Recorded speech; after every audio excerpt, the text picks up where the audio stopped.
रोटी, कपड़ा और मकान इंसान की बुनियादी जरूरतें हैं, लेकिन इंसान की भूख अगर उसकी आंखों में उतर जाए और अपने घर को भरने के लिए झूठ और फरेब का सहारा लिया जाए तो स्वार्थ के घड़े भर तो जाते हैं, लेकिन उसकी प्यास नहीं बुझती। माना कि जिंदगी संघर्षों से भरी है, लेकिन दूसरों को छलने वाले जब पछतावे की आग में सुलगते हैं तो अपने आप को कोसने के अलावा उनके पास कोई दूसरा विकल्प नहीं बचता। साहब, आज परवीन ने मुझे जान से मारने की कोशिश की। ये देखिए साहब, बहुत मारा साहब, मुझे बहुत मारा।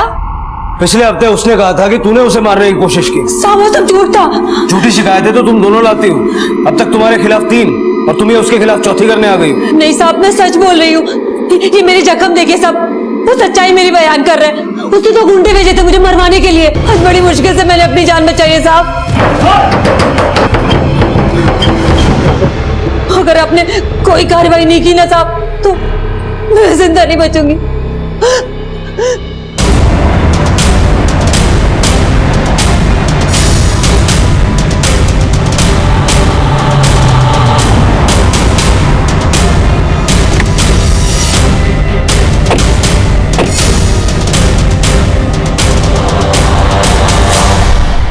तुमने मरियम को मरवाने के लिए गुंडे भेजे थे? नहीं साहब, वो मरियम झूठ बोल रही है। लेकिन उसने तो बोला कि तुम्हारे भेजे गुंडों ने तुम्हारे नाम से उसको धमकाया, जान से मारने की कोशिश भी की। गुंडे तो मरियम के वो दोनों मुश्तंडे बेटे हैं जो हम दोनों बहनों का रोज पीछा करते हैं। घर से निकलना तक मुश्किल करके रखा है दोनों ने हमारा। चल ऐसा करते हैं, हमारे सब्जेक्ट चला लिया। लोमड़ी की नस्ल सालो, अगर हमारा पीछा किया तो सब देख रहे हैं। अरे देख रहे हैं तो क्या, सब लोग सिर्फ देख ही रहे, कोई ना पकड़ के मारता क्यों नहीं है? चला लिया, चल यहाँ से। साहब, उनकी शिकायत हम आपसे ना कर दें, इसीलिए ये दाव खेला है उसने। पाटिल, कामिल और उसकी बीवी मरियम को पुलिस स्टेशन बुलाओ। सब, और तुम भी पुलिस स्टेशन आओ। आज या तो तुम लोगों की सुलह होगी या सबके सब लॉकअप में होंगे।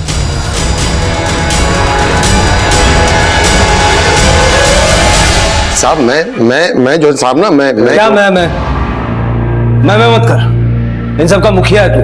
अगर अपना कुनबा संभालने का बूता नहीं है तो 2 शादियां क्यों की? मुझे नहीं पता था कि ये वश में शौक मेरी इज्जत तार तार कर देगा। ईमान की कसम खाता हूँ साहब कि मेरे अंदर इंसान है। तो क्या हम जानवर हैं? हाँ, और अपनी इस लोमड़ी को संभाल ले। हाँ, अरे लोमड़ी होगी तू। अगर तेरे अंगूर खट्टे निकले इसका मतलब ये नहीं है तू किसी और की मिठास छीनेगी। अरे छीना तो तूने है हमारा सुकून। तेरे वो बेगैरत लौंडे सरेआम मेरी लड़कियों का दामन खींचते हैं। तू और तेरी लौंडियों ने ना अगर अपने बुरके संभाले होते तो संभालने वाला मैं भूल जाऊंगी। बस, आखिरी वार्निंग दे रहा हूं। आज के बाद अगर तेरी बीवियां, बेटियां या बेटे कोई भी झूठी शिकायत लेकर यहां आया और हमारा टाइम बर्बाद किया तो उनसे तो मैं बाद में निपटूंगा। पहले मैं तुम्हारी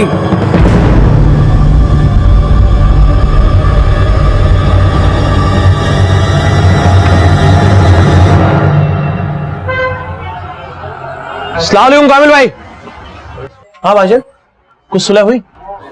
ये मसला सुलझने वाला नहीं है माजिद मियां।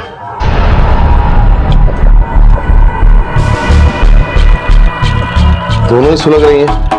लगता है मुझे अब कुछ दूसरा ही तोड़ निकालना पड़ेगा। तोड़ तो निकालना ही पड़ेगा, वरना तुम्हारा दिलफेक बाप उस घर को उन्हीं के नाम कर देगा। अब ये घर में अपने नाम कराकर ही दम लूंगी। अम्मी, ये बात तो तुम तब से बोल रही हो जब से तुम्हारे शौहर इस घर से गए। लेकिन इस बार मेरा दांव खाली नहीं जाएगा। लेकिन अम्मी, आप करने क्या वाली हो? उसे अपनी लौंडियों के आबरू की बहुत फिक्र है ना, लेकिन इस बार वो वहां से बेआबरू होकर निकलेंगी। हाँ, यही ठीक रहेगा अम्मी। उसके दोनों बेटों को रेप चार्जेस में अंदर करवा देंगे हम। लेकिन अम्मी, पुलिस को यकीन कैसे दिलाएंगे कि वो तीनों धंधा करती हैं?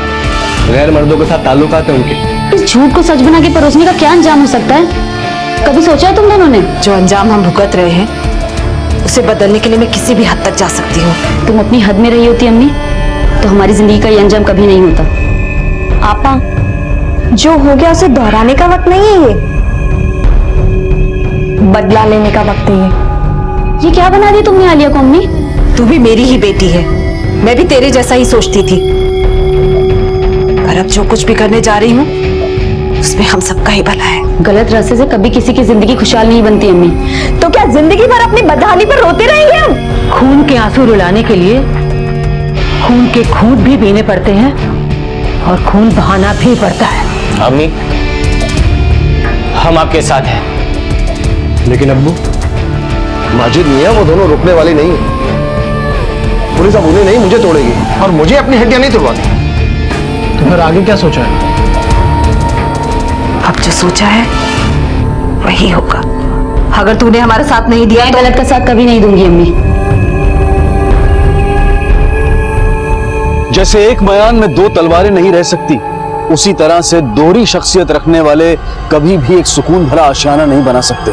घर में 4 बर्तन होंगे तो खनकेंगे ही। इस कहावत से ज्यादा विशैला मुहावरा है अपनी ही थाली में छेद करना। जब अपने ही अपनों की शय और मात में दिलचस्पी लेने लगे तो रिश्तों की बिसात पर शुरू होता है नफरत का खेल।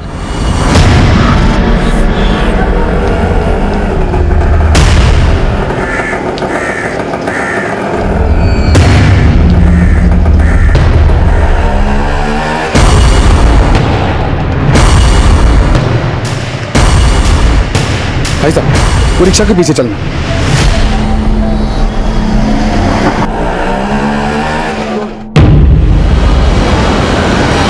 क्या हुआ? मेरी शक्ल भी भूल गई?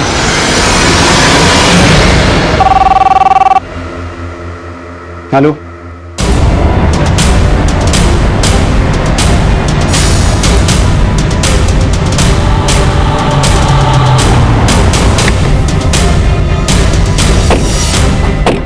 हट जाओ, हटो हटो, साइड हटो। चलो सामने से।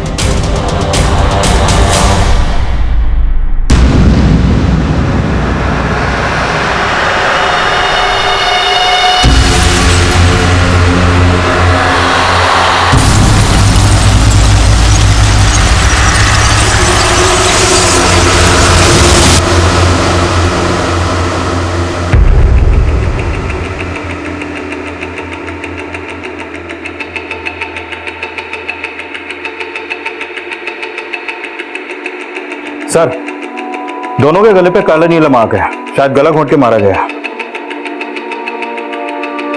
बॉडीज को पोस्टमार्टम के लिए भेजो।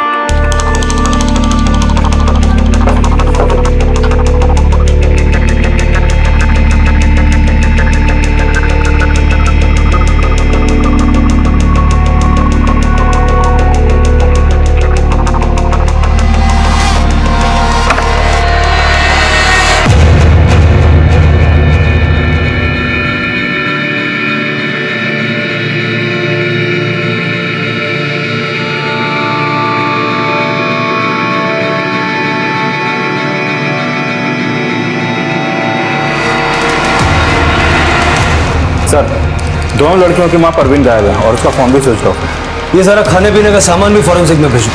सर, ये असलम, ये इनके घर में ऊपर भाड़े पे रहता है। इसी ने हमें कॉल किया था। सर, मुझे नहीं पता कि आंटी कहाँ पर है। मैंने तो आलिया और फातिमा की डेड बॉडीज देखी तो 100 नंबर पे कॉल कर दिया बस। वो तो फर्स्ट फ्लोर पे रहता है ना, तो यहाँ से शोर शराबे की, झगड़े की, तोड़फोड़ की आवाज तो सुनी होगी। सर, इनके यहाँ तो रोज झगड़ा होता था। इनफैक्ट सर, कल भी हो रहा था, लेकिन मैंने ध्यान नहीं दिया। कल रात घर के आसपास इनके बाप, भाई, दोस्त, रिश्तेदार या कोई शक्मंद किसी को देखा? नहीं सर, मैं जॉब पे से आता हूँ और सीधा सो जाता हूँ। क्या काम करता है? सर, डोमिनिक में पिज्जा डिलीवरी बॉय हूँ। सुबह कॉलेज आता हूँ और इवनिंग शिफ्ट में जॉब करता हूँ। सुबह सबसे पहले लाशें तू नहीं देखी? हाँ सर, मैं सुबह रेंट देने के लिए आया था तो देखा कि इनका दरवाजा खुला था। और कब से किराए पे रह रहा है? तकरीबन 1 साल से।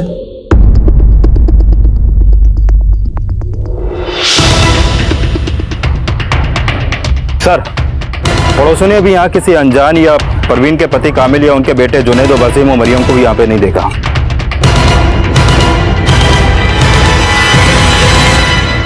लेकिन ये कांड मरियम और उसके दोनों बेटों का ही किया था। सबको लेके आओ, और उस परवीन के पति कामिल को भी। सर, 2 बिल्लियों की लड़ाई में रोटी बंदर खा जाता है। इस कहानी का ये सबक हम सब ने बचपन में पढ़ा होगा। लेकिन जानवरों का तर्क देकर इंसान को समझाना हमेशा कारगर सिद्ध नहीं होता, क्योंकि कुछ इंसानों की प्रवृत्ति जानवरों से भी बदतर होती है। और आलिया और फातिमा की हत्या ऐसी ही पशुता का प्रमाण था। लेकिन उनकी हत्या में किसका क्या फायदा और कैसा मकसद छुपा था? और उनकी मां परवीन इस वक्त कहां थी? इन सवालों के जवाबों की तलाश में पुलिस का परिचय इन मां बेटियों की जिंदगी के ऐसे पहलुओं से होना था जो इस केस को 4 साल पीछे ले जाने वाला था। आलिया और फातिमा तुम्हारी सगी बेटियां नहीं थी? वो परवीन के पहले शौहर सादिक की बेटियां थी। ये सादिक कौन? सादिक हमारे होटल पे सब्जी सप्लाई करता था। परवीन कभी कभी पैसे लेने आती थी, तभी से हमारी बोलचाल है।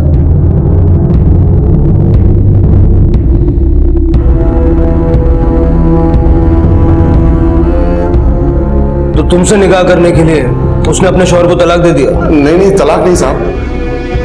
सादिक का तो 4 साल पहले ही इंतकाल हो गया था।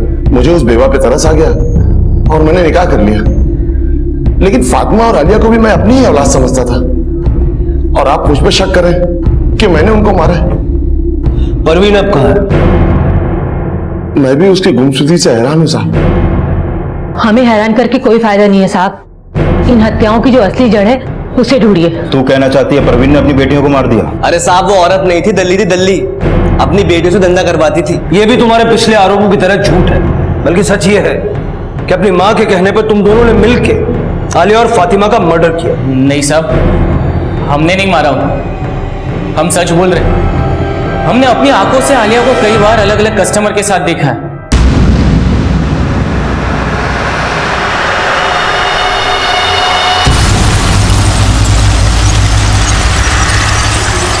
आलिया को किसी के साथ देख लिया तो उसका यह मतलब है कि वो प्रोस्टिट्यूशन करती थी। और फातिमा तो अपनी माँ के और बड़े धोखे का शिकार हुई।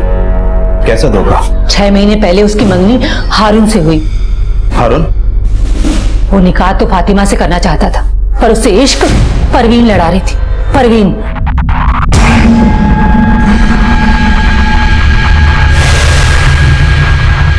फातिमा को इन दोनों के रिश्ते की सच्चाई पता चल गई, इसीलिए उसने हारून से रिश्ता तोड़ दिया।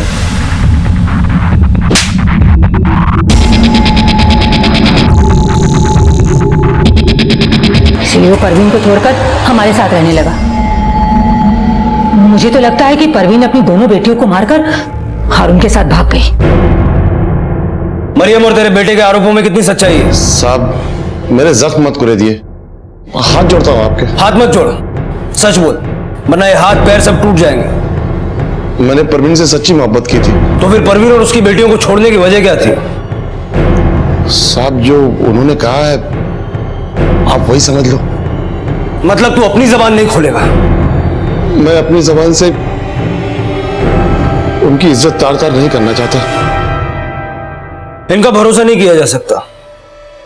परवीन, आलिया और फातिमा के साथ साथ इनकी कॉल डिटेल्स भी निकलवाओ और पता लगाओ ये हारून कौन है। सर, मैंने आलिया और फातिमा के मोबाइल चेक किए, दोनों फोन से। कल रात 9 बजे से 12 बजे के बीच परवीन के नंबर पर बहुत कॉल हुई, लेकिन परवीन ने उनका कॉल रिसीव नहीं किया। इसका मतलब उनका मर्डर रात 12 बजे के बाद हुआ। सर एक बात और, फातिमा के मोबाइल स्क्रीन पे उसकी फोटो एक लड़के के साथ है, ये देखिए। पाटिल, कहीं यही हारून तो नहीं? मरियम ने जो सिक्का उछाला उसके एक तरफ परवीन तो दूसरी तरफ हारून का जिक्र आया। इनके नाजायज रिश्ते को आलिया और फातिमा की हत्या की वजह बताया गया। साथ ही साथ आलिया और फातिमा के चरित्र पर भी सवालिया निशान खड़े किए गए। जब आग लगाने वाले राख को कुरेदने की बात करते हैं तो लगता यही है कि झूठ को शीशे में उतारा जा रहा है, लेकिन कभी कभी सच के पैमानों में भी झूठ के जाम भरे होते हैं। सर, परवीन के कॉल रिकॉर्ड के मुताबिक उसकी हत्या से पहले शाम 5:30 बजे दहीसर के एक पीसीओ से उसे कॉल आया, जिसके बाद वो शाम 6:30 बजे वहां पर पहुंची। और सर उसी रात 1 बजे तक उसका फोन वहां पर एक्टिव रहा और उसके बाद बंद हो गया। उस रात कामिल, मरियम और उसके दोनों बेटों के फोन की लोकेशन कहां थी? मरियम की फोन लोकेशन उसके नया नगर वाले घर की थी। कामिल, जुनैद और वसीम अपने काशी मीरा वाले होटल के पास थे। पाटिल, ये इनका सोचा समझा षड्यंत्र हो सकता है, और पीसीओ से फोन करके परवीन को दहीसर बुलाना इन हत्याओं को अंजाम देने की चाल। ये सब देड़चण है। फोन लोकेशंस को लेकर के इनको शक के दायरे के बाहर रखना ठीक नहीं होगा। लेकिन सर, आलिया और फातिमा के मोबाइल से रात 9 से 12 बजे के बीच में जो कॉल हुए थे वो, ये भी एक साजिश हो सकती। अभी तो पोस्टमार्टम रिपोर्ट के बाद ही पता चलेगा ना कि ये सारे कॉल्स उनके मरने से पहले हुए या मरने के बाद। वैसे इन माँ बेटियों की सबसे ज्यादा बात किससे होती थी? सर, आलिया के मोबाइल से उसके कॉलेज के जिशान नाम के लड़के को कॉल ज्यादा होते थे, और फातिमा के मोबाइल से हारून को। इस जिशान को भी बुलाओ। और ये हारून कब आया?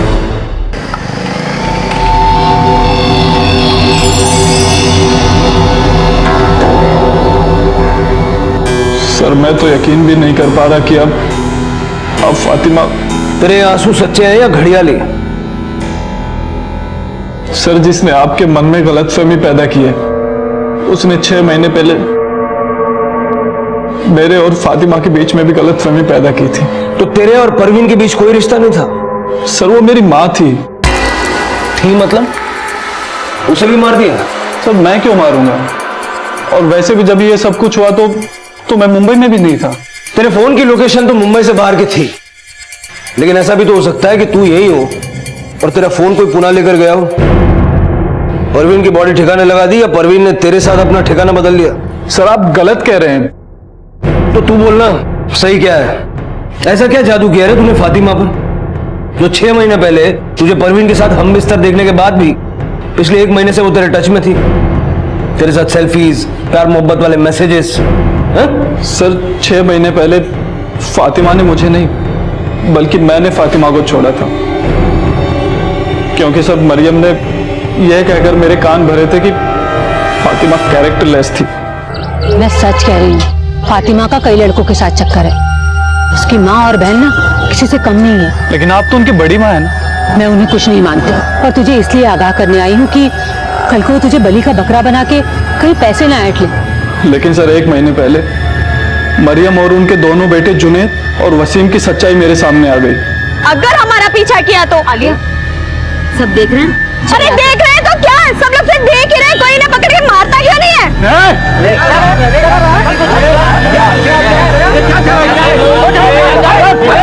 चल यहाँ से। उसके बाद मैंने खुद सच का पता लगाया। सर वो लोग उनको जानबूझकर बदनाम कर रहे थे ताकि वो लोग परेशान होकर ये शहर छोड़ दें और वो उनका घर हड़प लें। ये तुझे बताया किसने? आलिया ने। और फातिमा तो इतनी स्वाभिमानी थी कि वो अपनी अम्मी और बहन को कहती थी कि उनको जो कुछ भी चाहिए वो दे दो। सर फातिमा बहुत अच्छी लड़की थी।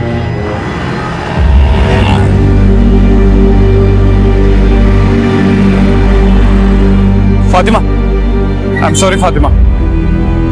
फातिमा वो फातिमा फातिमा फातिमा प्लीज प्लीज मुझे माफ कर दो। मैंने मरियम की बातों में आके कल को मुझसे निकाह करके फिर से मुझ पे शक किया तो? नहीं फातिमा, ऐसा नहीं होगा आगे। फातिमा ये सब तमाशा मत करो। फातिमा प्लीज मुझे एक मौका दे दो, एक मौका बस। मैं जिंदगी भर तुम्हें शिकायत का मौका नहीं दूंगा। सर फातिमा बहुत अच्छी लड़की थी, मैंने उसे गलत समझा, उसके बाद भी उसने मुझे माफ कर दिया। सर 7 अगस्त की रात 12 बजे के आसपास आलिया और फातिमा की हत्या हुई। गला घोंट के मारा गया, लेकिन हत्या से पहले उन्हें बेहोशी की दवा दी गई जो उनके घर से बरामद हुई फिश करी में मौजूद थी। पटेल, इसका मतलब है कि किसी ने पर्पसली उनको फिश करी खिला के बेहोश किया और फिर उनके फोन से परवीन को कॉल्स किया। हो सकता है उसका मकसद परवीन को घर बुलाना रहा होगा, लेकिन परवीन नहीं आई और आलिया और फातिमा को होश आ गया। या फिर यह भी हो सकता है कि यह हारून और परवीन की साजिश हो। शायद परवीन ने ही आलिया और फातिमा को बेहोश किया और घर से निकली, अपना फोन दहीसर में किसी के पास छोड़ा और वापस आई, फिर अपने ही बेटियों के फोन से खुद के नंबर पर कॉल्स किया। उनकी यह प्लानिंग पिछले 1 महीने से चल रही थी। वो खुद ही फातिमा के मोबाइल से हारून को कॉल्स और मैसेजेस कर रही थी ताकि जब हारून अपना बयान दे तो हारून पे भी शक ना जाए।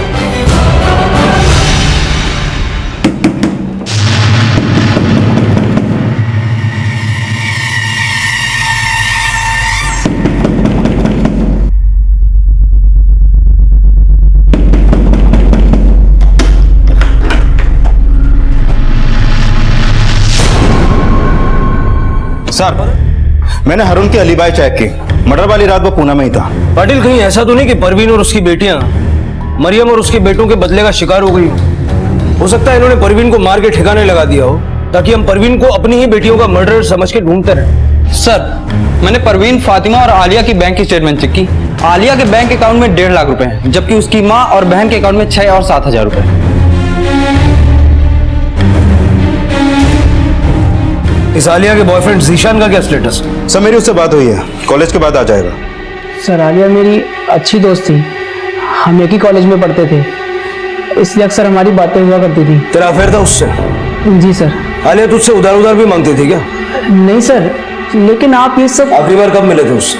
सर 7 या 8 अगस्त को। 8 को नहीं, 7 को, क्योंकि उस रात उसका मर्डर हो गया। लेकिन सर मैं शाम को थोड़े टाइम के लिए मिलने गया था उससे। चलता हूँ यार। नहीं, डिनर करके जाना, आज फिश करी का प्रोग्राम है। तू बना रही है? नहीं, मैं नहीं, कोई और आ रहा है। कौन? मेरा बॉयफ्रेंड। मतलब मेरे अलावा कोई और भी है? बहुत है। सर मुझे नहीं पता आलिया की जिंदगी में और कौन कौन था। कोई भी हिंट जो उससे कभी मिला हो, उसे छेड़ता हो।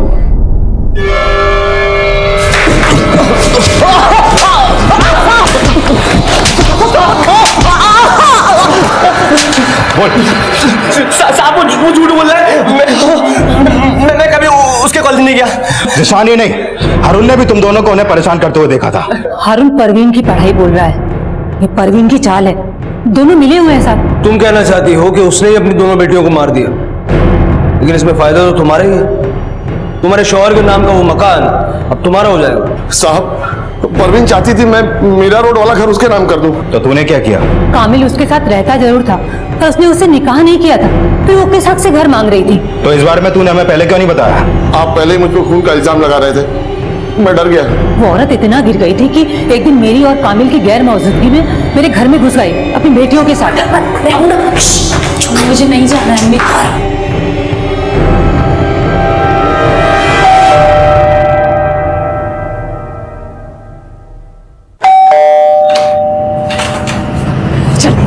अरे ये क्या हो रहा है? मेरे खाना चुप हट अपनी हट। अरे ये क्या कर रहे?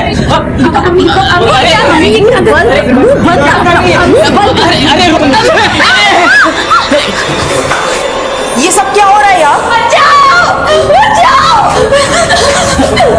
खाला हमने कुछ नहीं किया, ये लोग जबरदस्ती घर में। ना बेटा, मैंने सब देख लिया। क्या देखा? इन लड़कों ने मेरी लड़कियों के साथ। चुप, झूठ मत बोलना। साहब वो तो जीनत की वजह से हमारी इज्जत बच गई, वरना तो वो औरत हमारे बेटों को बदनाम करने की सोच कर आई थी।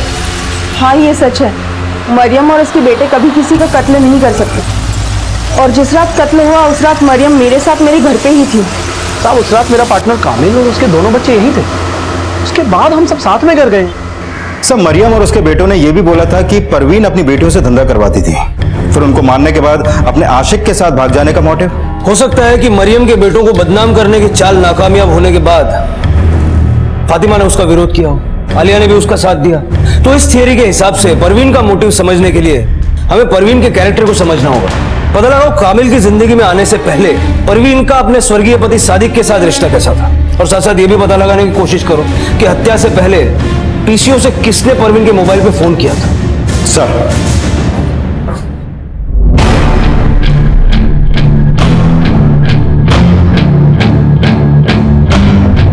सर, जिस पीसीओ से परवीन को कॉल हुई थी उसके सामने वाली शॉप की सीसीटीवी फुटेज मिल गई।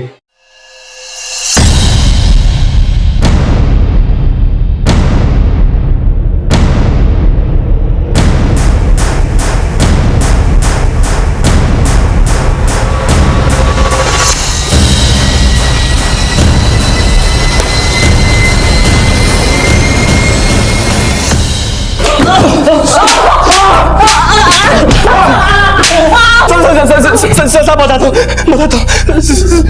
साहब, मैंने मारा, मैंने उसे कॉल किया था, पर साहब हमने मारा नहीं। कॉल किस लिए किया था?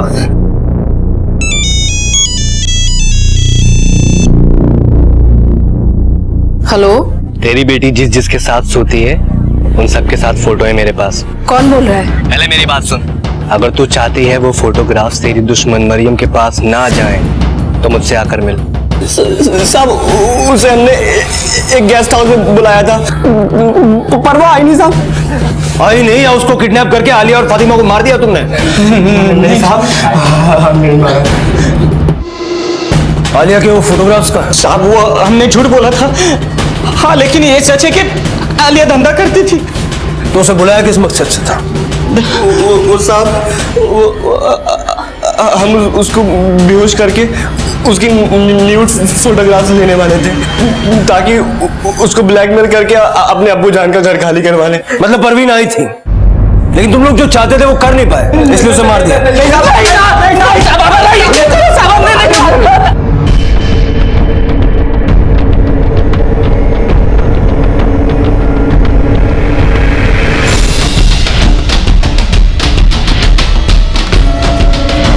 सर, जिस गेस्ट हाउस में जुनैद ने परवीन को बुलाया था वहां जुनैद और वसीम ने रूम तो लिया था, लेकिन गेस्ट हाउस के स्टाफ ने वहां परवीन को नहीं देखा और वो दोनों भी रात 9 बजे वहां से चेकआउट करके चले गए।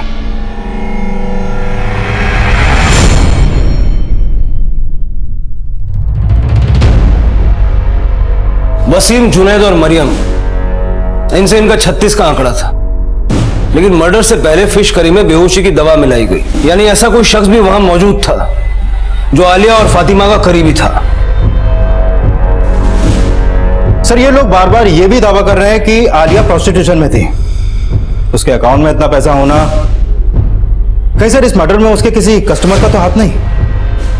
वसीम और जुनैद ने आलिया को जिस जिस गेस्ट हाउस के बाहर देखा है वहां पता करो वो किन किन से मिलती थी। पुलिस एक तरफ ये पता लगाने की कोशिश कर रही थी कि आखिरकार आलिया के बैंक अकाउंट में इतना पैसा होने का असल राज क्या था, और साथ साथ आलिया से जुड़े रहस्यों का भी खुलासा हो गया।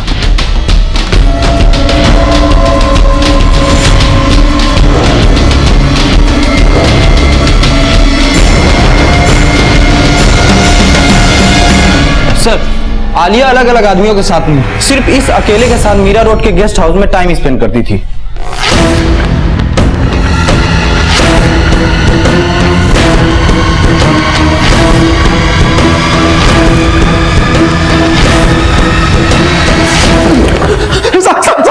बताता हूँ साहब, आलिया मुझे 6 महीने से बेवकूफ बना रही थी साहब। वो कामिल से मिलने आती थी, मैं उसकी खूबसूरती देख के फिसल गया था। मुझे लगा कि मैं भी उसे पटा सकता हूं। फिर मैं धीरे धीरे उस पर चांस मारना शुरू कर दिया।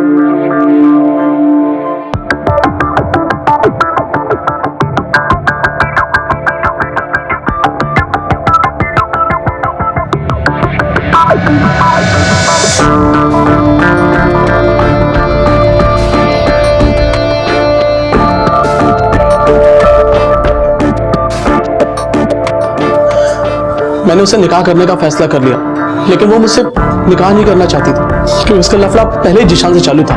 इसलिए तेरी जल गई और तूने उसे मार दिया। नहीं, मैंने उसे नहीं मारा। उस रात तो सामने होटल में ही था। लेकिन जिस रात उसका मर्डर हुआ तूने उसे अपना स्पेशल फिश करी भिजवाया था।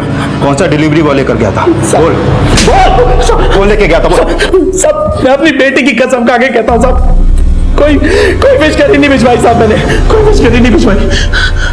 पुलिस इस केस के हर एंगल को इन्वेस्टिगेट कर रही थी और परवीन की तलाश में उसका अतीत भी खंगाला जा रहा था, जिसके लिए पुलिस उसके पहले पति के घर भी पहुंची।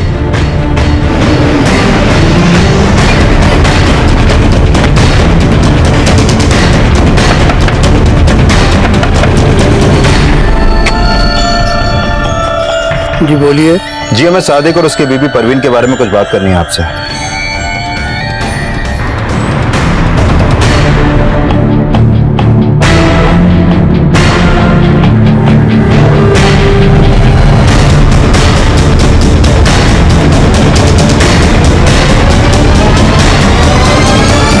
यही सादिक है, वेजिटेबल सप्लाई की आड़ में ह्यूमन ट्रैफिकिंग करता था। 5 साल की कैद हुई थी, अभी 1 अगस्त को ही रिहा हुआ है। मतलब परवीन ने कामिल से झूठ बोला कि सादिक का इंतकाल हो गया। सादिक इस हत्याकांड से 1 हफ्ते पहले घर आया। कहीं सर उसी ने तो बदला लेने के लिए काम तो नहीं किया? परवीन का पहला पति जिंदा भी था और एक क्रिमिनल भी था। यह खुलासा इस केस का एक टर्निंग पॉइंट था, लेकिन परवीन की गुमशुदगी और उसकी बेटियों की हत्या में सादिक का क्या रोल हो सकता था, ये जानने के लिए पुलिस सादिक की तलाश में जुट गई। लेकिन इस केस में कई और घुमाव आने अभी बाकी थे। सर, सादिक को परवीन के भाड़ोत्री समेत कई लोगों ने वहां देखा था। वो परवीन के घर के पास किराए का रूम लेने के बहाने एक स्टेट एजेंट से मिला था, जिसने सादिक को परवीन का मोबाइल नंबर दिया था। हो सकता है कि ये फिश करी का प्रोग्राम जेल से छूटे हुए बाप से मिलने की खुशी में हो। इस सादिक के बाप का फोन भी सर्विलेंस पे डलवा हो। सर,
अगर तू चाहती है वो फोटोग्राफ्स तेरी दुश्मन मरियम के पास ना जाएं, तो मुझसे आकर मिल। लेकिन तुम बोल कौन रहे हो? जब मिलेगी तो पहचान जाएगी।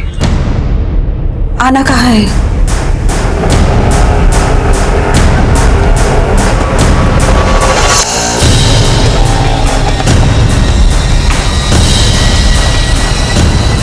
भाई साहब, वो रिक्शा के पीछे चलना। मैंने उसका पीछा किया साहब, और जैसे वो रिक्शा से उतरी, वो मेरे सामने आ गया। क्या हुआ? मेरी शक्ल भी भूल गई? मुझे लगा कि सादिक ने ही मुझे फोन करके वहां बुलाया है। साहब, मैंने सिर्फ उसका पीछा किया, मैं किसी जुनैद को नहीं जानता। बस मैं अपनी बेटियों के सामने उसे नहीं मिलना चाहता था, इसलिए। उसने मुझे धमकाया और अपने साथ ले गया। बैठो। साहब, उस औरत ने मुझे धोखा दिया। मुझे कैद क्या होगी? ये कहने लगी कि मैं मर गया और वो कामिल के साथ रहने लगी। तुमने कामिल से झूठ क्यों बोला कि सादिक मर चुका था? बोलो। साहब, उस औरत ने मेरे जज्बात से खेला।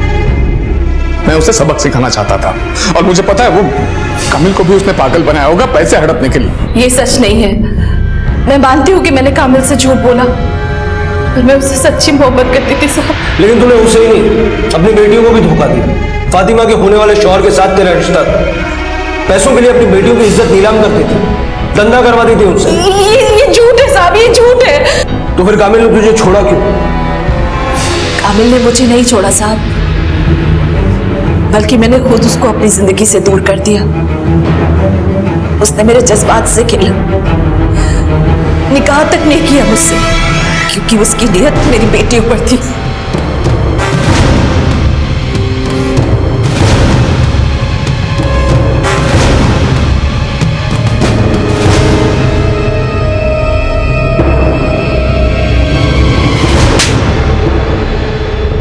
माना मैंने कामिल से झूठ बोला, लेकिन सादिक के जेल जाने के बाद मैं कैसे अपनी बेटी और अपना पेट पालती?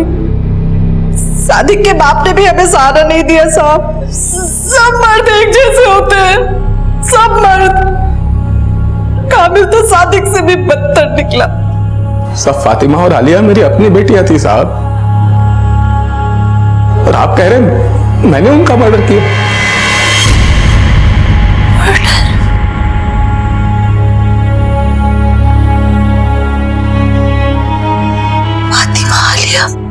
हाँ, उनका मर्डर हुआ है। मारने से पहले उन्हें बेहोश किया गया। जो फिश करी उन्होंने खाई थी उसमें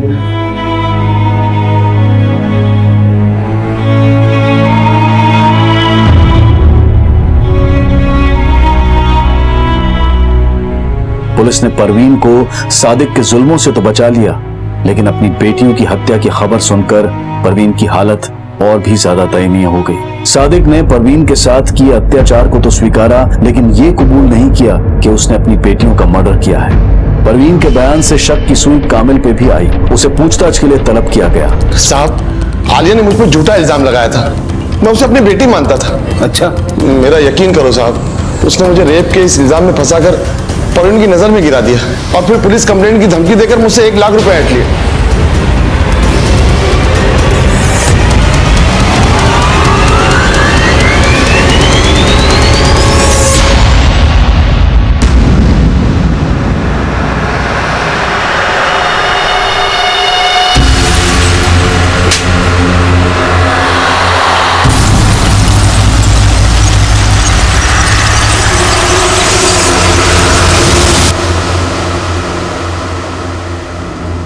आलिया की दोस्ती उसके कॉलेज के एक लड़के जिशान से थी। वो उसी से मिलने जाया करती थी। लेकिन आलिया माजिद से भी मिल रही थी। माजिद तो उसको अपनी दूसरी बीवी बनाने की सोच रहा था। ये बिल्कुल झूठ है साहब। अच्छा ये बताओ, उस रात जब तुम घर से निकली थी तो अपनी बेटियों के लिए फिश करी बना के निकली थी? Fish curry? नहीं तो। हाँ, हमारा प्लान था उस रात फिश करी खाने का। हम हर संडे फिश करी खाया करते थे। अम्मी, इसकी जैसी फिश करी और कोई नहीं बना सकता। सच में बहुत टेस्टी फिश करी बनाते हो तुम।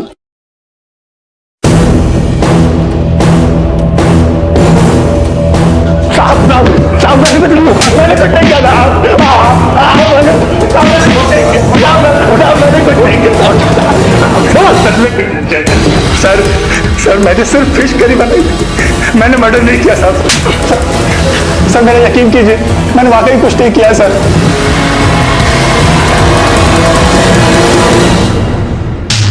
मेरी जमानत तो हो गई पर मेरे बेटे अभी तक अंदर है।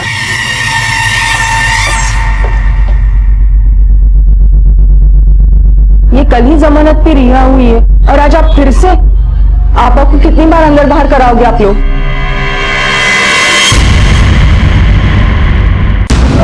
जीनत, माजिद ने बताया कि तुझे उसकी अय्याशियों की कोई खबर नहीं थी, लेकिन तुझे तो सब कुछ पता है ना?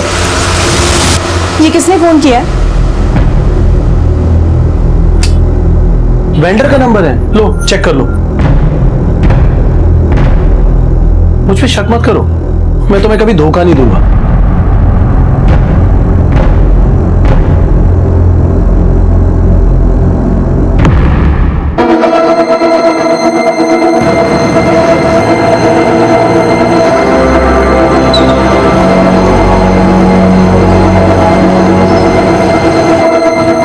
सिर्फ 20,000? अब और नहीं है मेरे पास, मैं तुमको नहीं दे सकता आलिया।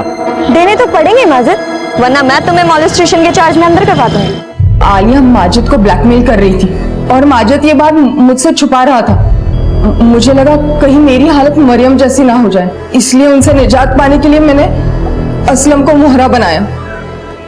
असलम की गरीबी के फायदा उठाया और नहीं, मैं नहीं कर सकता। देख, एक बार ये काम कर ले, फिर नौकरी छोड़ के चैन से पढ़ाई कर सकता है तू। मैंने किसी तरह असलम को मना लिया था। आंटी कहाँ पे? वो अभी आ रही हैं थोड़ी देर में। तुम रुको, आज फिश करी मैं ट्राई करती हूँ। तुमको देख देख के सीख लिया है मैंने। लाओ। अरे नहीं, तुम रहने दो, आज मैं इसे एक नए फ्लेवर से बनाने वाला हूँ। ओके।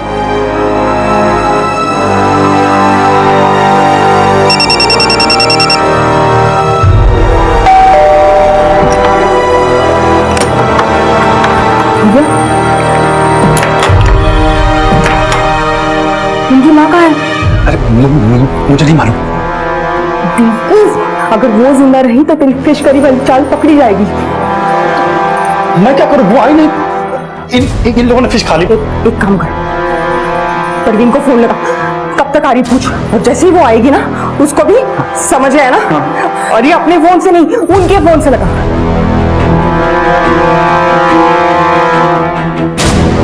उठा नहीं रही वो।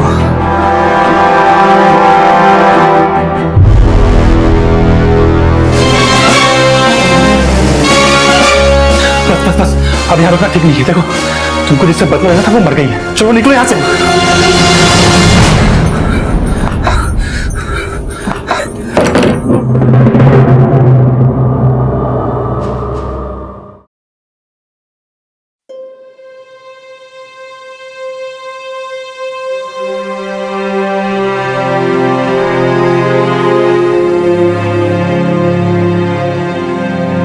गलत रास्ते से कभी किसी की जिंदगी खुशहाल नहीं बनती अम्मी।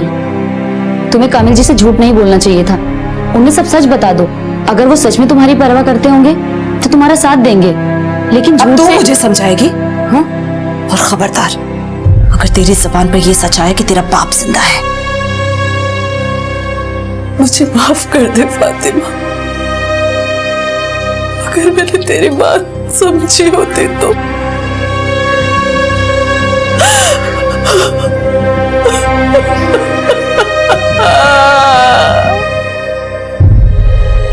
परवीन ने अपनी मुश्किलों का समाधान झूठ से करना चाहा और शायद इसीलिए आलिया को भी ये राह आसान लगी। जैसे गेहूं के साथ घुन भी पिस जाता है, उसी तरह से फातिमा भी अपने करीबियों के अवगुणों का शिकार हो गई और परवीन अपने आप को कोस कर भी अब इस कड़वी हकीकत को बदल नहीं सकती। जिंदगी के उतार चढ़ाव से हम सभी गुजरते हैं, लेकिन ऊंचाइयों पर पहुंचने के लिए चाहे हमें संघर्ष के पहाड़ ही क्यों न चढ़ने पड़े, लेकिन झूठ और फरेब के शॉर्टकट्स हम कभी ना अपनाएं। इसी विचार के साथ मैं अनूप सोनी अब आप सबसे विदा लेता हूं। फिर मुलाकात होगी अगले एपिसोड में जुर्म की एक और कहानी के साथ। तब तक अपना और अपने परिवार का ख्याल रखें और देखते रहें क्राइम पेट्रोल डायल 100 1 को। सीख हम सबको। जय हिंद।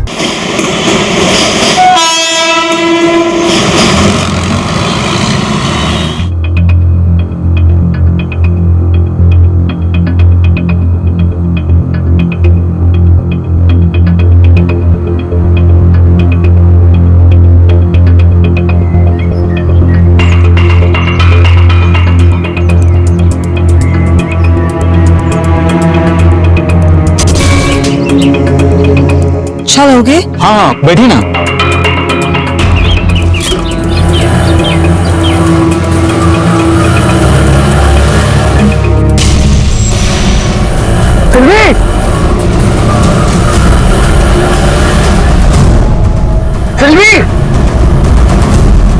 सिल्वी मेरी बात सुनो। सिल्वी सिल्वी सिल्वी ऑटो रोको। सिल्वी एक मिनट मेरी बात सुनो। सिल्वी कहाँ जा रही हो?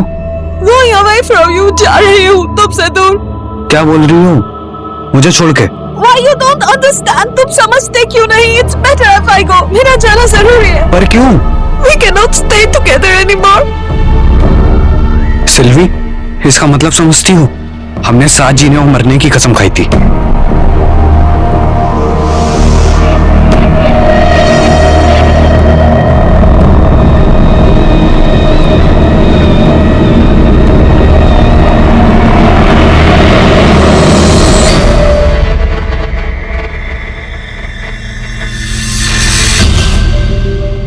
कहते हैं कि विवाह एक ऐसा संबंध है जो ऊपर से बनकर आता है और यहाँ नीचे दुनिया में निभाया जाता है। आज देश में अंतर धर्म अंतर जातीय विवाह हो रहे हैं, लेकिन वहीं पर विदेश से आई हुई एक लड़की का एक साधारण ऑटो रिक्शा ड्राइवर के साथ विवाह कुछ मायनों में नायाब था।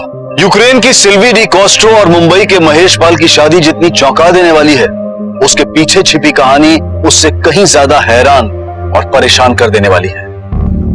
साहब, कल से हमारा बेटा बहू दोनों गायब हैं। साहब, हमारे बेटे को खोज दीजिए। आपके बेटे और बहू का नाम? महेश नाम है और हमारी बहू का नाम सिल्वी।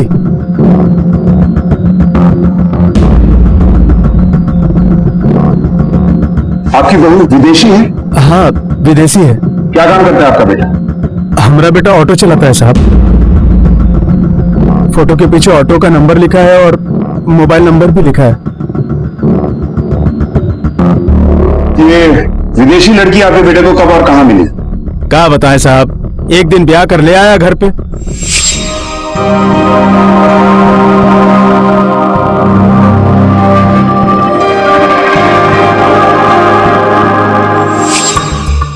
कहां से है आपकी बहू?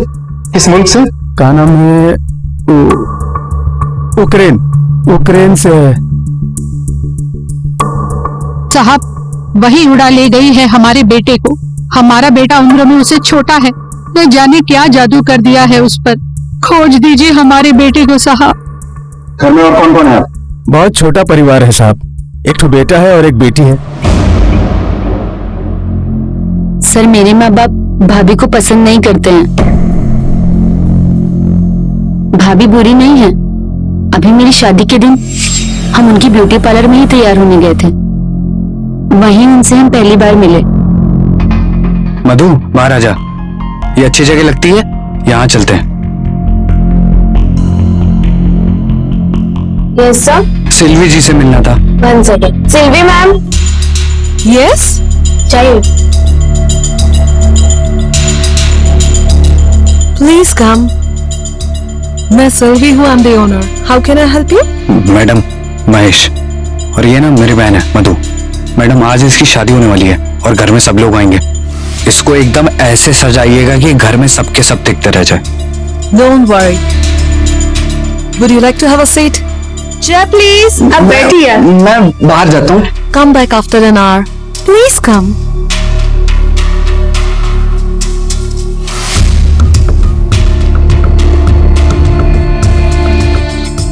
तुम्हारा भाई ऑटो चलाता है? जी हाँ। I think he loves you a lot. बहुत देर से he is waiting for you.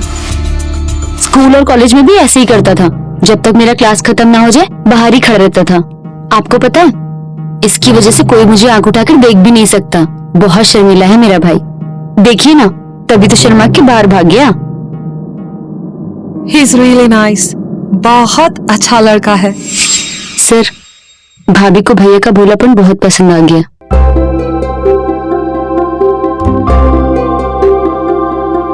और भैया भी उनकी सुंदरता पे फिदा हो गए और उसके बाद वो मिलने जुलने लगे।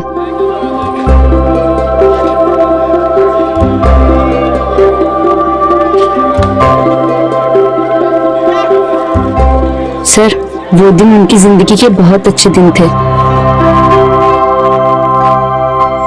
शादी कब हुई उनकी? सर, 4 महीने पहले। और उसके बाद घर में झगड़े शुरू हो गए? सर, भाभी बहुत भली है।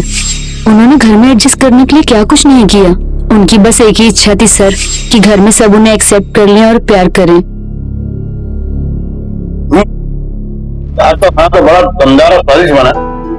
बनेगा क्यों नहीं पापा, आज खाना भाभी ने जो बनाया है। पर वो क्यों नहीं खा रही है? आप भी ना माँ, भाभी कभी भैया कहने से पहले खाना खाती हैं।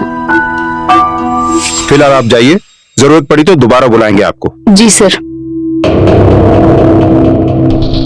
नागरे सर, एक विदेशी लड़की एक ऑटो ड्राइवर से प्यार करे, उससे शादी करे, उसके साथ चौल में रहे, फिर एक दिन लड़के के साथ गायब। सर, ऐसा भी तो हो सकता है कि अपने माँ बाप से छुटकारा पाने के लिए खुद ही गायब हो गए हो। दोनों के मोबाइल फोन्स भी तो स्विच ऑफ है। हो सकता है, लेकिन घर वालों के बयान में मतभेद है।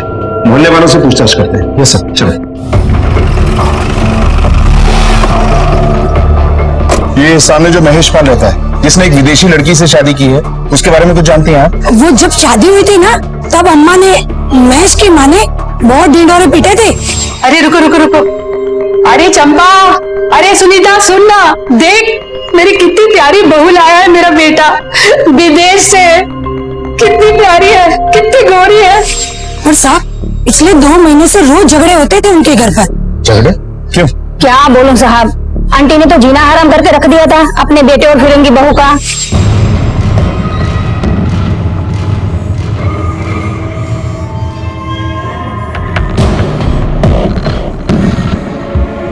रुक, क्या कर रही है?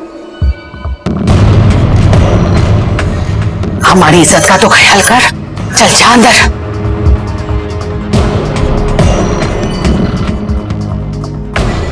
क्या हुआ माँ, तुम फिर से चिल्ला रही हो? धीरे धीरे सीख जाएगी, थोड़ा प्यार से समझा दो। दूसरे देश से आई, उसको हमारे तौर तरीके सीखने में थोड़ा तो टाइम लगेगा ना। तेरा ये प्यार व्यार का ड्रामा है ना, तो अपने पास रख। इस घर में रहना है ना, तो इस घर की मान और मर्यादा का ख्याल रख के रहना पड़ेगा, नहीं तो तुम दोनों ना इस घर से जा सकते हो। मेरे को लगता है दोनों अपनी मर्जी से चले गए। साहब, हम लोग तो बहुत खुश थे कि हमारे घर में फिरंगी बहू आई। ये हमारी पत्नी पूरे चाल में हंगामा कर रही थी कि देखो हमारा बेटा फिरंगी बहू लेकर आया। और साहब, एक बात बोलूं, हमें भी शक हुआ था कि हमारे ही बेटे को क्यों पसंद किया उस फिरंगन ने। साहब, हम ठहरे मामूली लोग, ये घर भी भाड़े का है। अपना पेट काट काट कर अपने बच्चे को पढ़ाया लिखाया, बीए करवाया, पर कोनो ढंग का काम नहीं मिला, इसलिए महेश ऑटो चलाने लगा। साहब, हमारे पास पैसा नहीं है, लेकिन इज्जत है। और वो लड़की भला हो नया का, जिसने हमारी आंखें खोल दी। साहब, महेश, इसके लिए छोड़ा था ना मुझे? क्या है ये? देख, खुद अपनी आंखों से देख, अपनी औकात बता रहा था, अब देख इसकी औकात। अरे धंधे वाली है ये, धंधे वाली।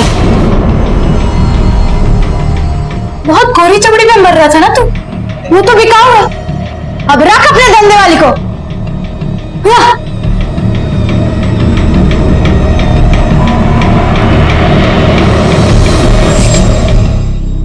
ये देखिए साहब, ये हमारी बहू है, देखिए। साहब, हमें तो पहले शक था, लेकिन अब यकीन में बदल गया है। ब्यूटी पार्लर के नाम पर धंधा चलाती होगी। ये सब आप लोग अब बता रहे हैं, तब क्यों नहीं बताया जब थाने में रिपोर्ट लिखाने आए थे? ये मैगजीन तब क्यों नहीं दिखाई? साहब, हम लोगों के लिए इज्जत सबसे ज्यादा है। हमारी बहू धंधा करती है, इसमें उसका क्या जाता है? इज्जत तो हमारी उछाली जाएगी ना साहब। उल्टा आप लोग भी हम पर ही शक करेंगे। अब तो बस हमरा महेश जितनी जल्दी मिल जाए उतना अच्छा। हमारी बहू मिले ना मिले हमारी बला से। इन लोगों का मैरिज सर्टिफिकेट या इस लड़की का पासपोर्ट है आप लोगों के पास? नहीं साहब, ब्याह तो उसने मंदिर में किया था और पासपोर्ट तो हम लोगों ने कभी देखा ही नहीं। अच्छा, घर से कुछ गायब हुआ है? मतलब पैसा या जेवर वगैरह कुछ? साहब हमारे घर में है का जो गायब हो?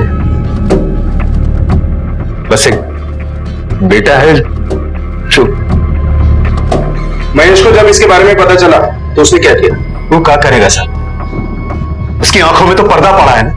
नागरे इस एस्कॉर्ट सर्विस का नंबर का पता लगवाओ और ब्यूटी पार्लर की भी डिटेल निकलवाओ। हो सकता है ये लड़की किसी सेक्स रैकेट में इन्वॉल्व थी, लड़के को पता चल गया और इसी बात को लेकर कोई कांड हो गया। पुलिस के लिए ये सिर्फ एक पहेली नहीं बल्कि अपराध की एक गहराती गुत्थी थी जिसे अगर जल्द ही ना सुलझाया गया तो ना जाने कितने और विचित्र परिणाम सामने आ सकते हैं। यहाँ पर एक विदेशी नागरिक का भी मसला था जो अगर तूल पकड़ लेता तो देश की छवि को दागदार कर सकता था, लेकिन पुलिस सच्चाई की तह तक जाने में कोई कसर नहीं छोड़ रही थी। सर, वो एस्कॉर्ट सर्विस वाला नंबर अभी चालू नहीं है, पर जिस नाम से और जिस एड्रेस पर वो नंबर रजिस्टर्ड था वो डिटेल हमें मिल गया है। तो विकी नारायण है, चेंबूर में रहता है।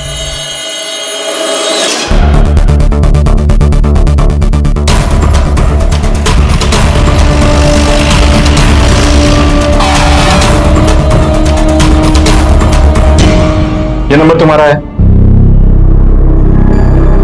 नहीं साहब, ये मेरा नंबर नहीं है। तो फिर तुम्हारा नाम और एड्रेस पर रजिस्टर्ड कैसे है? ये नंबर? जी। सॉरी सर, लेकिन ये नंबर मेरा नहीं है। इस लड़की को जानते हो? कभी देखा है? नो सर, ना कभी नहीं। क्या बात है विकी?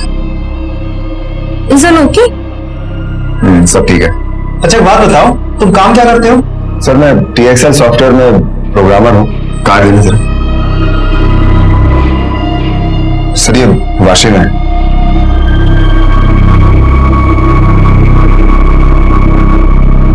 फोका, इस लड़की को तुमने कभी नहीं देखा, नहीं जानते हो इसे? एब्सोल्युटली नॉट सर, और ये नंबर भी पता नहीं किसी ने मेरे एड्रेस पे कैसे ले लिया। थैंक्स।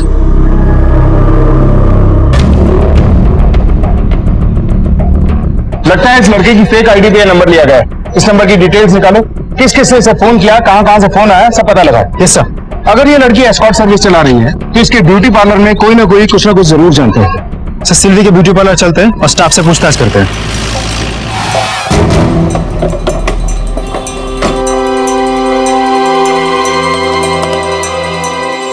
सर सिल्वी मैम बहुत अच्छी लड़की थी। एक बार एक लड़के ने इसको छेड़ा भी था तो मैम ने उसे बहुत डांटा था और हम लोगों के लिए बहुत प्रोटेक्टिव थी sir ma'am. Put you in the schedule and then just put it here, okay? Hello? 1 minute, I'll call you back. Madam थोड़ी मसाज कर दो। चाहिए मुझे तकलीफ हो रही है, मसाज। Please तुम हरी मसाज करेगी। Leave. Hut. Go.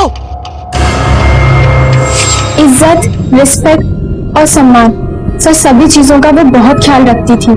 सर आप ही बताइए कि वो धंधे का काम कैसे कर सकती है? किसी ने बहुत ही घटिया मजाक किया है। थैंक्स सर, मैंने सबका बैकग्राउंड चेक करवाया, ना ही ये ब्यूटी पार्लर और ना ही इस पार्लर में कोई भी लड़की इस धंधे में शामिल है। सब क्लीन है। नागरे, सिल्वी की फोटो को मीडिया में रिलीज करो। वैसे मुझे लगता है कहीं ऐसा तो नहीं कि महेश की किसी से दुश्मनी थी और ये लड़की उसकी चपेट में आ गई। हालांकि उसके माँ बाप ने तो हमें कुछ नहीं बताया। वो बताएंगे नहीं, हमें पता करना होगा।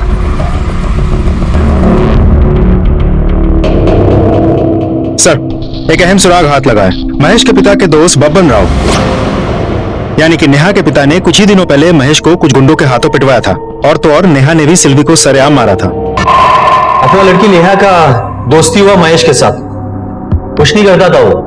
अपने इधर 25 ऑटो चलता है, मैंने महेश को एक ऑटो दिया, सोचा अच्छा लड़का है, अपना लड़की का लगन कराएगा उसके साथ, खुश रहेगी अपनी लड़की। बस अब क्या फायदा, उसने लगन किया एक फिरंगन के साथ। हाँ साहब, मैंने पिटवाया उसको। गुस्सा ठंडा हो गया या अपना बदला पूरा करने के लिए महेश को ठंडा कर दिया? लड़की के साथ क्या किया? सच कह रहा हूं, मैंने कुछ नहीं किया। मारी मैं साहब, उस फिरंगन को बीच चौराहे पे मारा। वो देख के मुझे इतना गुस्सा आया, महेश ने मुझे उसके लिए धोखा दिया, उसके लिए मुझे छोड़ दिया साहब। गोली चलने के बाद मुझे छोड़ा। नहीं छोड़ूंगी। प्यार करता हूं उससे। आज के बाद दोबारा हाथ मत उठा देना।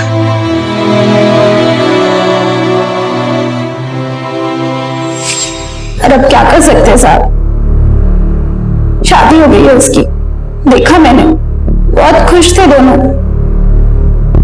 जो हो गया सो हो गया, पंगा काय को करने का साहब। अब क्या छुपा रहा है साहब? ये मामला तो बहुत पुराना है, जब हुआ था तब सेटल हो गया था, ऐसा हमको लगा। अब क्या पता किसके दिमाग में क्या चल रहा है। बबन राव उसके बाद हमको कभी मिला नहीं।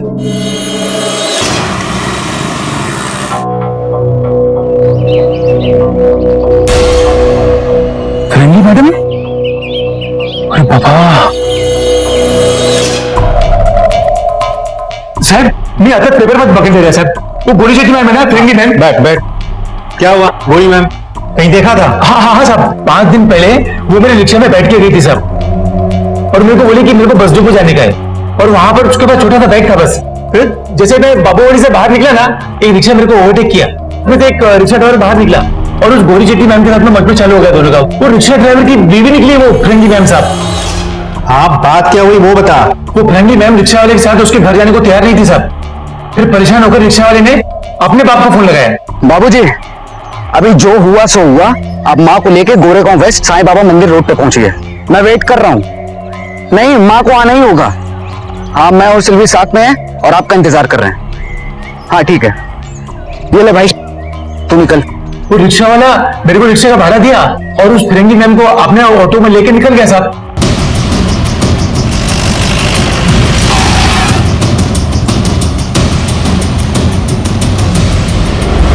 अब मेरे सब्र का बांध टूट जाएगा। हर रोज एक नई बात निकल के सामने आती है। तुम लोग अपने बेटा बहू से मिले थे ना, जिस दिन वो लोग घर छोड़ के गए? मिले थे। पहले क्यों नहीं बताया? सब आप हम पर शक करते इसके लिए। किस बात का शक करते? साहब, सिल्वी उस रोज अपना सामान समेटकर घर छोड़कर चली गई। हमने भी सोचा कि भला टली, पर रास्ते में महेश मिल गया उसे। एक बात साफ कर देता हूँ, शादी की है मैंने इससे, ये पत्नी है मेरी, और इसकी पिछली जिंदगी में जो कुछ भी हो उससे मेरा कुछ भी लेना देना नहीं है। सुन लो। और उन कागज के टुकड़ों को कचरे के डिब्बे में जाकर फेंक दो। और अगर ये हमारे साथ नहीं रह सकती है तो उस घर में मैं भी नहीं रहूंगा। बड़ा असर हो रहा है तुझ पर इसकी गोरी चमड़ी का। हाँ, इस बाजारू लड़की के लिए तू हम दोनों को छोड़ेगा? माँ, बहू है तुम्हारी, सवाल संभाल के बात करो। अरे साले, तुम्हारी जबान कितनी चढ़ गई है? ज्यादा बोल रहा है। अरे आगे बात करो। Wait, I lost my own parents, but I got them back in you. क्या बता रही है? I know I'm not up to your expectations, but believe me, Mom, Dad, I'm going away to keep you all happy. आपके सिवा मेरा कोई नहीं है, लेकिन मैं आपके लायक नहीं। माँ, बाबूजी, मैं इसके बिना नहीं रह सकता हूँ, और अगर ये वाणी रह सकती तो फिर मेरा भी होने का कोई मतलब नहीं है। अब वो सब छोड़ो और घर वापस चलो। अभी आप लोग जाओ, हम लोग थोड़ी देर में आते हैं, और वो बैग भी लेते जाना। वो लोग वहीं रह गए सर, लौटकर वापस नहीं आए। फोन भी बंद कर दिया उन्होंने। सब एक बात बोल, जरूर उस सिल्वी ने ये कांड करवाया है। अब तो बस हमरा महेश जितनी जल्दी मिल जाए उतना अच्छा। एक बात सुन लो कान खोल के तुम लोग, अगर अब भी कोई बात छुपा रहे हो ना, तुम्हारा बुढ़ापा सलाखों के पीछे कटेगा। सर, आपको लगता है ये पति पत्नी हमसे कुछ छिपा रहे हैं?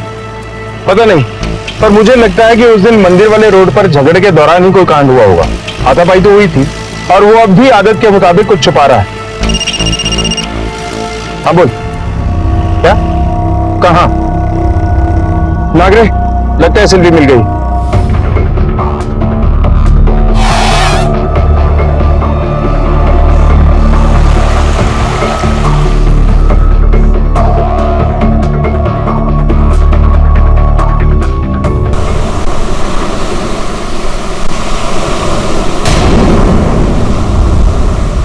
हटिए यहां से।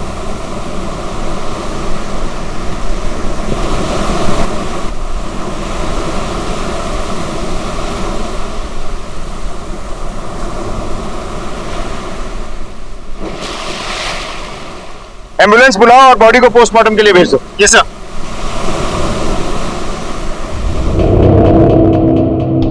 सिल्वी मिल गई, यानी उसकी लाश। तुम सब ने मिलकर सिल्वी को मार डाला और अब तुम्हारा बेटा महेश फरार है। साहब, सब आपको लाश समुद्र के किनारे मिली।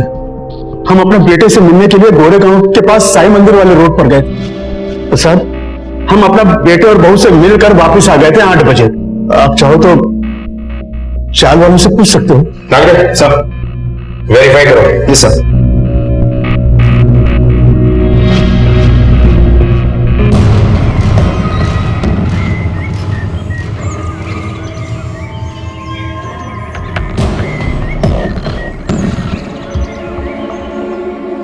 कई बार किसी सवाल के जवाब को लेकर अनेकों संकेत मिलते हैं, लेकिन हल नहीं मिलता।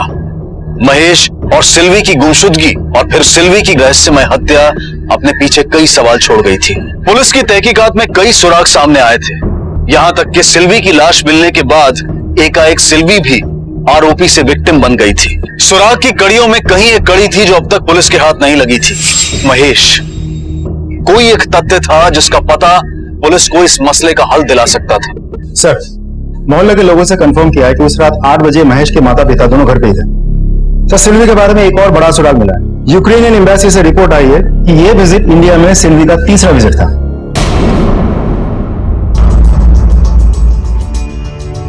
मधु से फोन पे कंफर्म करो। Yes sir.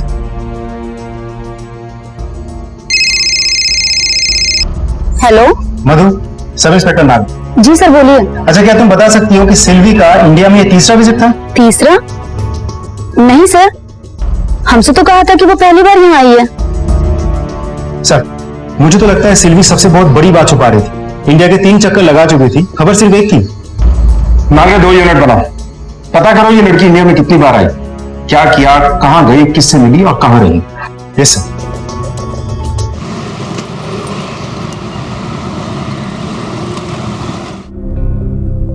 सर, कोई खबर? सर, अपने दूसरे ट्रिप दिसंबर 2014 में सिल्वी ने एक शादी और की थी। उसके बाद उसने परमानेंट रेसिडेंसी के लिए अप्लाई भी कर दिया था। मतलब सिल्वी भारतीय नागरिकता लेना चाहती थी। सर, अभी तो साल भर भी नहीं गुजरा, उसने चेंबूर फैमिली कोर्ट में डाइवोर्स के लिए एप्लीकेशन दायर किया था। मैरिज रजिस्ट्रेशन पेपर और परमानेंट रेसिडेंसी एप्लीकेशन में हस्बैंड का नाम विकी नारंग दिया हुआ है।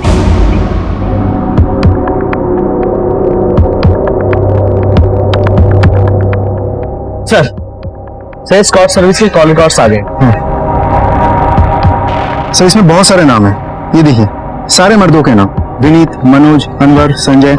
सर, दिसंबर 2014 से मार्च 2015 तक इस नंबर पे बहुत सारे कॉल्स आए थे।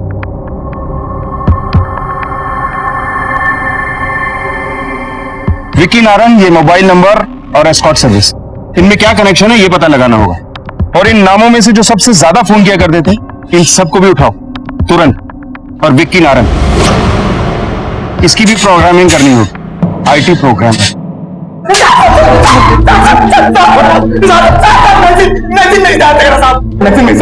नंबर डायल किया था, चेंबूर के किसी फ्लैट में रहती थी साहब। एक मिनट से लगी थी साहब, उसने पैसे नहीं दिए साहब। ये लड़की थी और कौन था साथ में? एक आदमी से फोन में बात होती थी, पर कभी उसे देखा नहीं। पैसे वो लड़की कलेक्ट करती थी। सर, ये लड़की वाकई एस्कॉट सर्विस की आड़ में देहगा पार कर रही थी और फोन पे बात करने वाला वो मर्द विक्की ही हो सकता।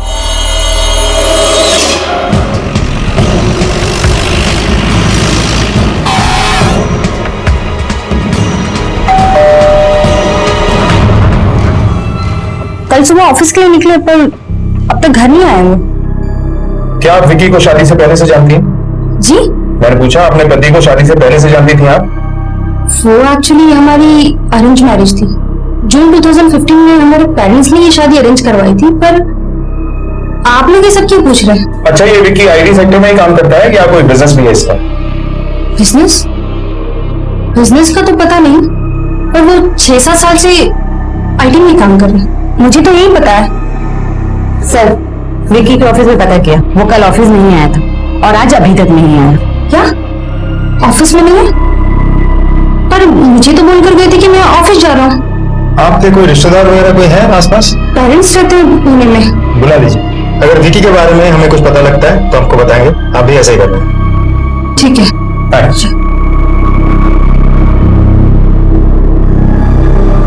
अजीब बात है, अगर ये आईटी सेक्टर में काम करता था तो इस लड़की सिल्वी से कहां मिला होगा?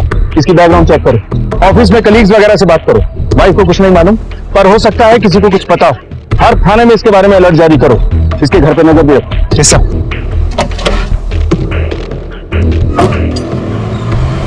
विदेशी नागरिक सिल्वी की हत्या के बाद पुलिस 2 थियरीज पर काम कर रही थी।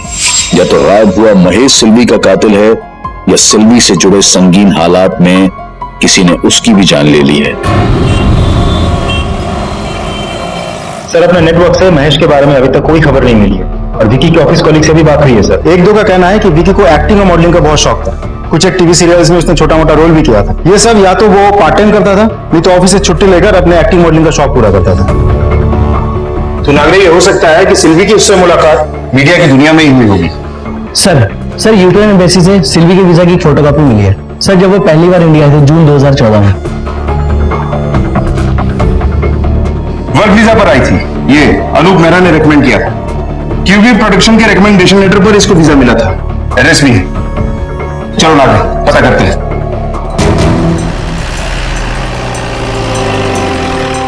सिल्वी डिकॉस्टो नाम सुना है? जानते हो उसको? Yes sir. 2014 ये लड़की मुझसे एक चैट रूम में टकराई थी। यूक्रेन से थी, उसे काम की जरूरत थी तो मैंने उसे यहाँ बुला दिया। Work visa?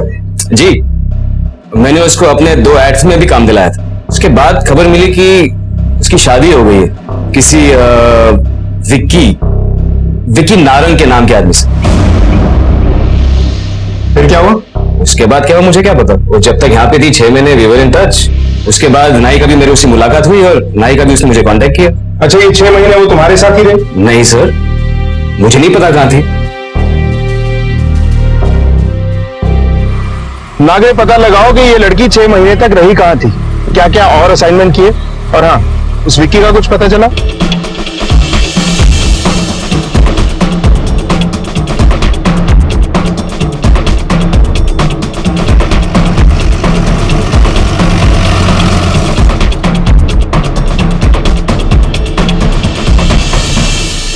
आइए सर, मेरा क्या एसोसिएट।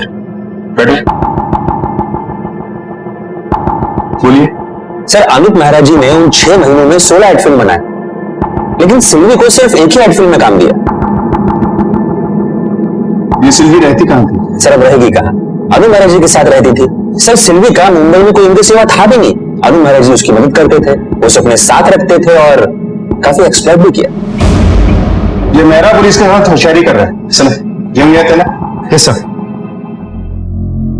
प्यार हो गया था मेरे को उससे सर, साथ में रहने लगे थे।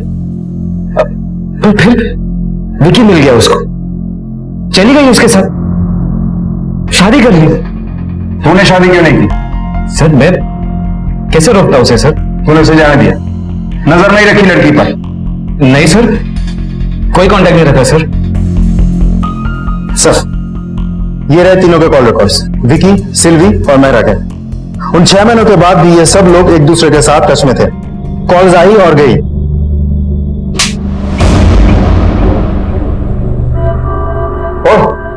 सर मेरा यकीन कीजिए सर, मैंने कुछ नहीं किया सर। सर वो विकी है सर, उसने किया होगा। सर विकी एक स्ट्रगलिंग एक्टर था सर, 1 नंबर का कमीना। और तू 1 नंबर का शरीफ। सच सच बोल, नहीं तो तेरी सारी शराबत निकाल दो। सर सिल्वी ने शादी की थी विकी से, तो फिर 6 महीने बाद वापस मेरे पास आ गई। सिल्वी?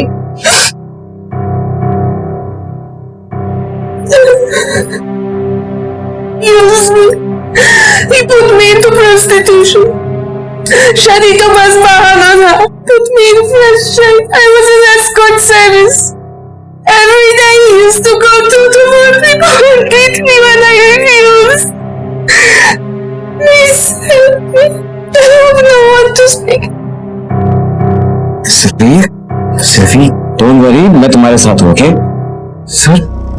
सर सिल्वी की हालत देख के रहा नहीं गया मुझसे सर। मैं कुछ लौंडों को ले गया, छोड़ डाला मैंने विकी को। सिल्वी तेरे को डिवोर्स पेपर्स भेजेगी। हाँ, डिवोर्स पेपर्स साइन कर देना, समझे? नहीं तो यही उस खंभे से लटका दूंगा तुझे, समझे? चलो।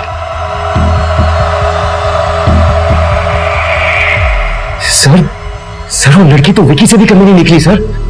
ये सब होने के बावजूद भी मैं उसे शादी करने को तैयार था। वो 2 महीने मेरे घर पे रही सर, लेकिन एक दिन मेरे अलमारी से 12 लाख रुपए कैश लेके भागी वो।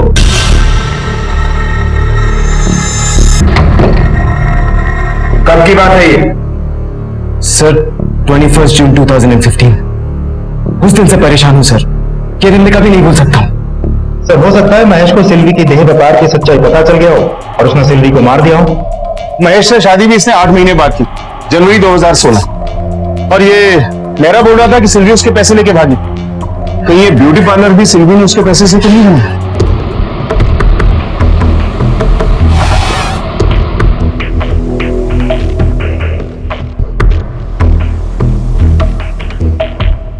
सर ये ब्यूटी पार्लर तो सिल्वी ने अपने किसी जान पहचान वाले से ब्याज पे पैसे लेकर खोला था, 9 लाख रुपए। इसका मतलब ये मेरा झूठ बोल रहा। हाँ बोल, क्या? किधर ले गया उसको? यहाँ लड़की को धंधे पे लगा, बहुत शराफत का नकाब लगा के घूमता है। सर तो मैं और क्या करता, मेरी एक्टिंग वगैरह कुछ नहीं चल रही थी, इसलिए लड़की की कमाई खाने लगा। दूसरे मुल्क से लड़कियां इस देश में बड़े भरोसे के साथ आती हैं, और तुझ जैसे हैवान उन्हें नोच लेते हैं। सर वो फिरंगन सिल्वी अनूप मेहरा के पास चली गई थी और फिर उसके आदमी ने मुझे बहुत मारा, इसलिए सर मैंने सिल्वी को तलाक दे दिया और ये एक्टिंग लाइन भी छोड़ दी। सब छोड़ छाड़ के सर मैं अपनी IT फील्ड में वापस चला गया था और मेरे माँ बाप ने मेरी शादी करवा दी। बस इतना ही जानता हूँ सर। ये तो तेरी कहानी के पन्ने हुए, सिल्वी की किताब खोल। सर आज से कुछ 6 दिन पहले मैंने सिल्वी को 16 तारीख को गोरेगांव के आसपास देखा था।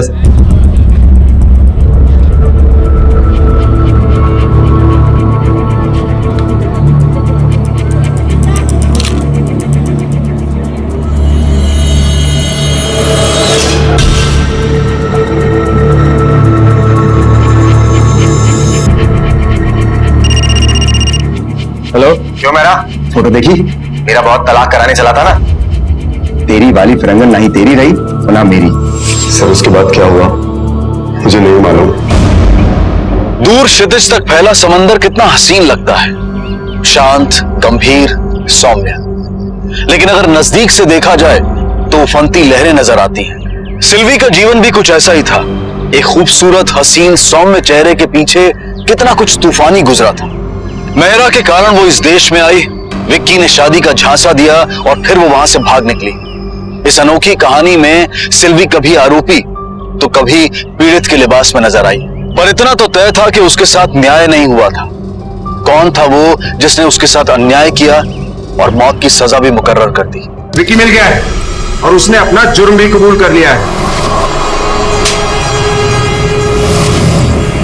सर मैंने पहले ही कहा था सर। एक बार फिर से बोल, सच सच बोल और आखिरी बार बोल। जल्दी बोल, नहीं तो तेरी हड्डियों से कबूल कराऊंगा। सर विकी के ताने सुन के मैं आग बगल हो गया था सर। सिल्वी का नशा होता नहीं था सर, मुझे सिल्वी चाहिए थी। मैंने उसका एड्रेस पता करवाया, फिर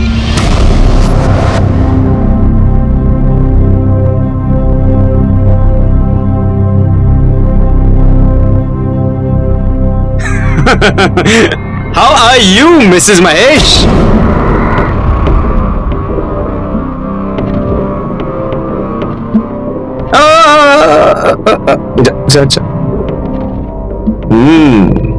शादी की 3rd इनिंग्स मुबारक। तो अरे कैसा लग रहा है इस बार ऑटो वाले से शादी करके? तुम्हारी औकात भी वही है।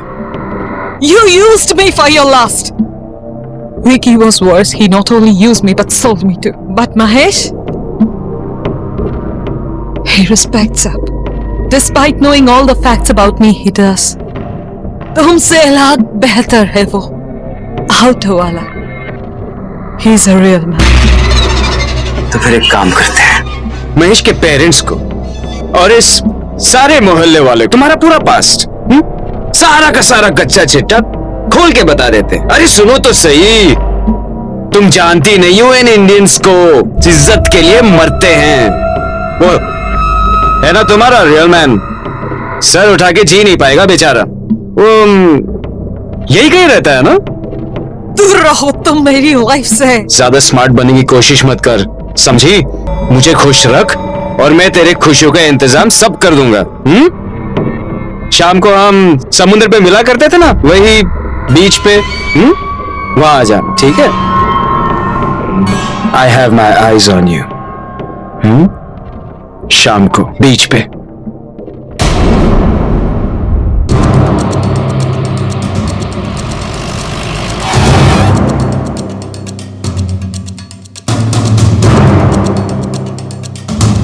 हटिए यहाँ से, हटिए प्लीज, एक सेकंड देखने दीजिए, हटिए।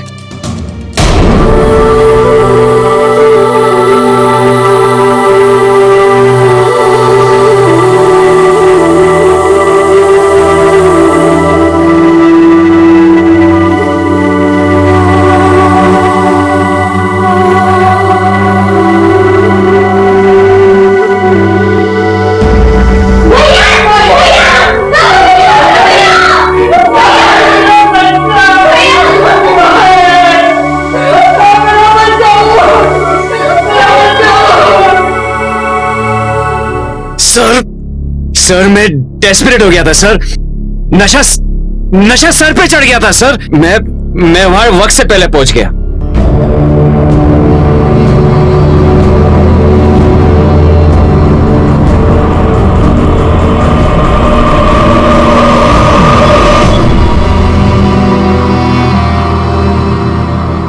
सिल्वी के साथ महेश भी आया हुआ था। My past is haunting me. Anup मेरा वो आदमी है जिसने मुझे एक्सप्लॉइट किया है, आज वो है, कल कोई और होगा। Now he's blackmailing me. He wants me to join him again. I can't go back to my country. But one good news. मैं माँ बनने वाली।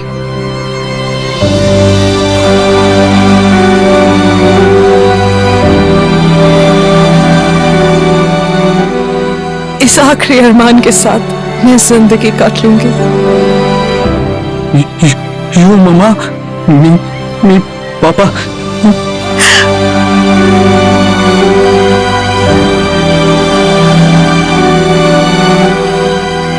हर हाल में तुम्हारा साथ निभाने की कसम खाई है मैंने, और मैं हूं ना तुम्हारे साथ। तुम्हारे साथ जो भी हुआ उसमें तुम्हारा कोई दोष नहीं है। तुम चलो।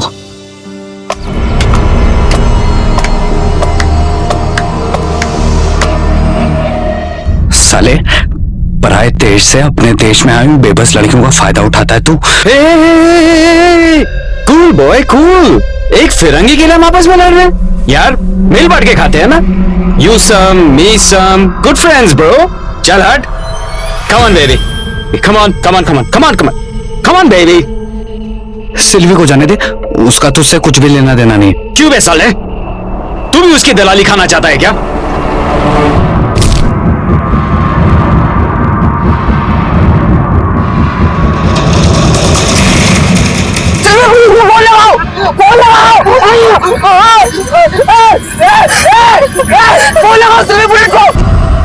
हवस की आग में आदमी इस हद तक गिर सकता है, मैंने सोचा भी नहीं था। हम किसी भी जाति, धर्म या देश से क्यों ना हो, लेकिन इंसान की मौलिक संवेदना एक सी होती है, वो देश और काल के परे होती है। यूक्रेन की सिल्वी डी कोस्टा के मासूम सपने किसी भारतीय लड़की से अलग नहीं थे। वो कुछ बनना चाहती थी, अपनी गरीबी, अपनी बदहाली से ऊपर उठना चाहती थी, पर अफसोस के उसके सपनों पर कुछ प्रेत आ बसे। खुदगर्जी, वासना और वहशियत के प्रेत। पहले मेहरा और फिर विक्की ने सिल्वी के सपनों और उसकी अस्मिता को कुचल कर रख दिया। मुंबई की एक सेशन कोर्ट द्वारा विक्की को देह व्यापार और साजिश और मेहरा को कत्ल, साजिश और दुष्कर्म के प्रयास के लिए सजा दी गई है। हमारे विदेशी पर्यटक और प्रवासी न सिर्फ हमारे आदर और सत्कार के भागी हैं, बल्कि उनकी सुरक्षा और उनके यकीन की रक्षा करना भी हमारा परम कर्तव्य है। अगर आप अपने देश से प्यार करते हैं, उसकी इज्जत करते हैं, अपनी इज्जत करते हैं, तो अतिथि देवो भवा को सिर्फ एक स्लोगन नहीं बल्कि अपने कर्तव्य का हिस्सा बनाएं। इसी विचार के साथ अब मैं अनूप सोनी आपसे विदा लेता हूं। फिर मुलाकात होगी अगले एपिसोड में एक और चौंका देने वाले केस के साथ। तब तक अपना और अपने परिवार का ख्याल रखें और देखते रहें क्राइम पेट्रोल डायल 100। सबक एक को सीख हम सबको। जय हिंद। इस तरह के और भी एपिसोड देखने के लिए हमारे चैनल को सब्सक्राइब करें और बेल आइकन दबाना ना भूलें।